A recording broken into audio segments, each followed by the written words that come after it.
Olá, sejam todos muito bem-vindos. O consórcio de mídias fez abertamente uma campanha pró-Lula durante todo o processo eleitoral. Além de ter escolhido seu candidato, partiram para o ataque contra a oposição. Incentivaram a censura, publicaram notícias falsas despudoradamente, ocultaram as verdades da população, ludibriando a opinião pública, condenaram os opositores e chegaram ao ponto de funcionar como um tribunal midiático, declarando em cadeia nacional a inocência de Lula. O Supremo Tribunal Federal lhe deu razão, considerou o então juiz Sérgio Moro parcial, anulou a condenação do caso do Triplex e anulou também outras ações por ter considerado a Vara de Curitiba incompetente. Portanto, o senhor não deve nada à justiça. Jornalistas, artistas, ativistas, economistas, pseudos intelectuais, banqueiros, enfim, a elite brasileira fizeram uma campanha maciça a favor de Lula em troca de favores, buscando resgatar o período de ouro, quando a corrupção direta no país reinava através dos governos petistas. Lula ganhou as eleições presidenciais graças ao establishment e, sem mesmo ter assumido a presidência, começou a colocar em prática seu plano revolucionário, passando por cima de tudo e de todos. A questão é que todo o establishment que apoiou Lula não pode dizer que teve seu voto traído, assim como alega Paulo Coelho, porque tudo o que ele prometeu durante a campanha eleitoral, ele está fazendo. Ou seja, ele está cumprindo a sua agenda nefasta. Antes mesmo de ser empossado, Lula começou a colocar em xeque o mercado financeiro e deixou claro que não estava governando para o mercado. Essa bobagem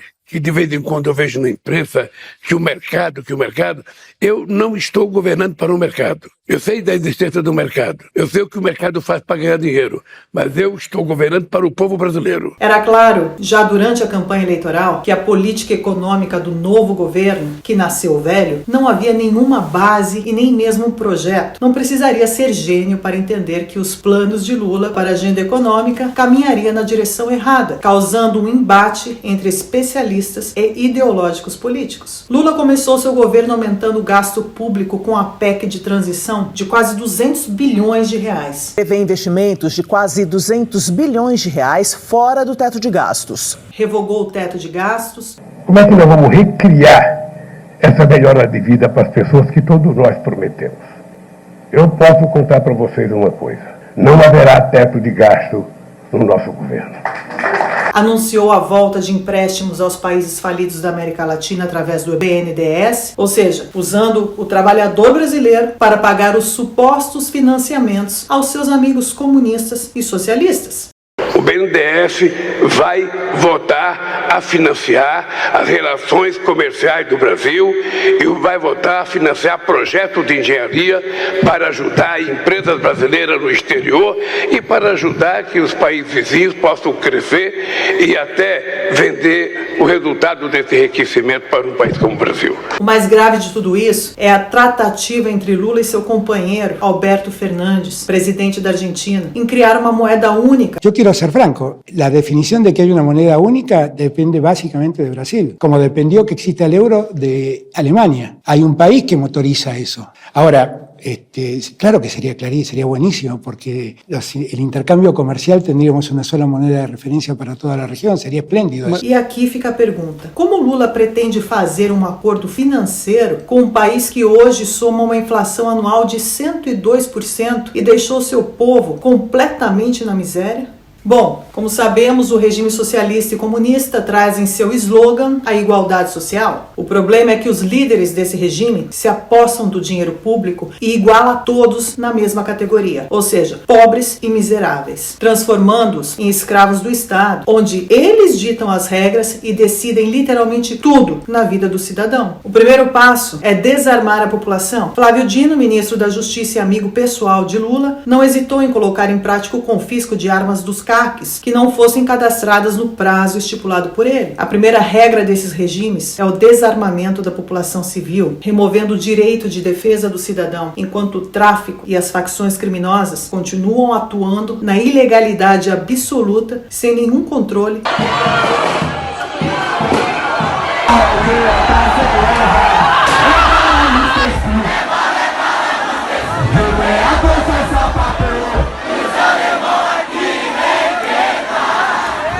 Tanto é que Flávio Dino foi imortalizado em um vídeo que trouxe muita perplexidade ao povo brasileiro. O ministro da Justiça entrou em um dos complexos mais perigosos do Rio de Janeiro sem nenhuma escolta policial e sem troca de tiros. Algo inédito na República Brasileira. Mas o que esperar de um governo onde seu chefe de Estado fez campanha política desfilando em carro aberto sem colete à prova de balas no Complexo do Alemão, protegido por facções criminosas, não é mesmo? Sabemos muito bem que o problema nesses complexos como o da Maré ou do Alemão e de tantas outras favelas é o domínio do tráfico, onde a guerra e a disputa entre as facções pela busca do poder e de seus territórios coloca toda a população vulnerável refém desse sistema. São territórios que não usam as leis do Estado e muito menos seguem ordens de um ministro da Justiça. Dino declarou à imprensa que sua visita era para o lançamento do relatório Direito à Segurança Pública na Maré, realizada com o apoio da Open Society. Quando questionado sobre sua visita, Dino atacou dizendo que a extrema-direita reiteraram seu ódio a lugares onde moram os mais pobres. Um ataque político e ideológico desnecessário que não reflete a realidade dos fatos. O questionamento é legítimo, até mesmo porque a Open Society foi criada por George Soros, que defende publicamente o desarmamento da população civil, a liberação dos presos, a liberação das drogas, além de promover motins pelo mundo afora para impor sua agenda. Pensamentos extremamente alinhados ao governo Lula. Um dia após a visita controversa de Flávio Dino na Maré, iniciaram os ataques terroristas no Rio Grande do Norte, colocando mais de 49 cidades à mercê de criminosos, que reivindicavam direitos humanos nos presídios. Os ataques foram atribuídos ao Sindicato do Crime, uma facção criminosa dissidente do PCC. O governo do amor se revelou em pouco tempo a canalização do ódio, trazendo à tona crimes, invasões orquestradas pelo MST, trazendo caos e insegurança para toda a população, uma espécie de inferno na Terra. Lula nunca esteve preocupado em desenvolver um plano econômico e social para o Brasil, mas sim somente em executar seu plano de vingança, aparelhando o Estado na velocidade máxima, colocando todos os seus discípulos e aqueles que juraram fidelidade ao partido em cargos estratégicos, principalmente no sistema de segurança nacional, buscando centralizar todo o poder do Estado em suas mãos. Rui Costa, amigo e homem de confiança de Lula, foi escolhido para chefiar a Casa Civil, pasta que coordena os trabalhos de toda a esplanada,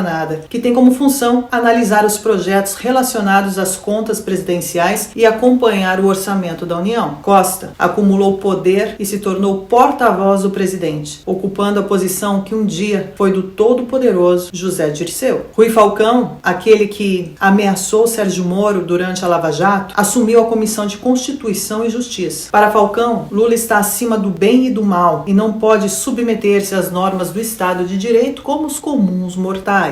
Lula trouxe a ABIN, Agência de Inteligência, que deveria ser independente, para dentro da Casa Civil, onde tem acesso direto, sem passar pelo GSI, que é o Gabinete de Segurança Institucional. Ou seja, Lula tem acesso a todas as investigações de inteligência por intermédio de seu ministro e fiel companheiro Rui Costa. Vocês se dão conta do perigo? Não é à toa que Lula faz declarações com acusações e insinuações criminosas sem se preocupar com as consequências institucionais. Afinal, ele tem o gabinete de segurança para chamar de seu e manipulá-lo como queira. Revelar em uma entrevista o que já imaginávamos, seu plano de vingança contra o ex-juiz Sérgio Moro, é a prova maior disso. Um procurador entrava lá de sábado ou de semana para visitar se estava tudo bem. Entrava 3 ou 4 procuradores lá e perguntava tudo bem, falava, não está tudo bem, só vai também quando eu fuder esse muro. No dia seguinte, após o vídeo viralizar pelo Brasil, a Polícia Federal deflagrou a Operação Sequaz, onde membros do PCC planejavam o sequestro de Sérgio Moro e sua família, e outras autoridades. Os ataques poderiam ocorrer de forma simultânea e os principais investigados se encontravam nos estados de São Paulo e Paraná, como informou em nota a Polícia Federal. Mais de 5 milhões de reais foram gastos pela facção criminosa para arquitetar os crimes. A ação contou com a participação de 120 policiais federais para o cumprimento de 24 mandados de busca e apreensão, 7 mandados de prisão preventiva e 4 mandados de prisão temporária em Mato Grosso do Sul, Rondônia, São Paulo e Paraná. 9 prisões já foram cumpridas e, diante de todas as provas, investigações e fatos, Lula atacou mais uma vez o ex-juiz da Lava Jato sem provas e disse que tudo isso não passava de uma armação do próprio Sérgio Moro. Ao Moro, as autoridades públicas. Eu não vou falar porque Eu acho que é mais uma armação do Moro. Mas eu quero ser cauteloso. Eu vou descobrir o que aconteceu. É visível que é uma armação do Moro. Essa declaração causou um mal-estar no governo, causando uma crise institucional. Entidades como a ADPF e a FENEDEPOL, dos delegados da Polícia Federal, e a AJUF, dos juízes federais, repudiaram as declarações de Lula contra Sérgio Moro. A acusação de armação contradiz o discurso oficial adotado pelo próprio governo. Antes da acusação de Lula, o seu ministro da Justiça, Flávio Dino, havia feito elogios à Polícia Federal pela investigação. O canal de Lula no Telegram postou uma imagem com os dizeres: Polícia Federal de Lula salva a vida de Moro. Lula, mais uma vez, demonstra sua leviandade em conduzir assuntos tão sérios de forma tão superficial e vingativa, digna de Maquiavel e não de um chefe de Estado democrático de direito. Depois da acusação de Lula, Sérgio Moro, em uma entrevista à CNN, disse que diante das risadas da ameaça de morte a ele e sua família, se alguma coisa acontecesse, a responsabilidade seria exclusivamente de Lula.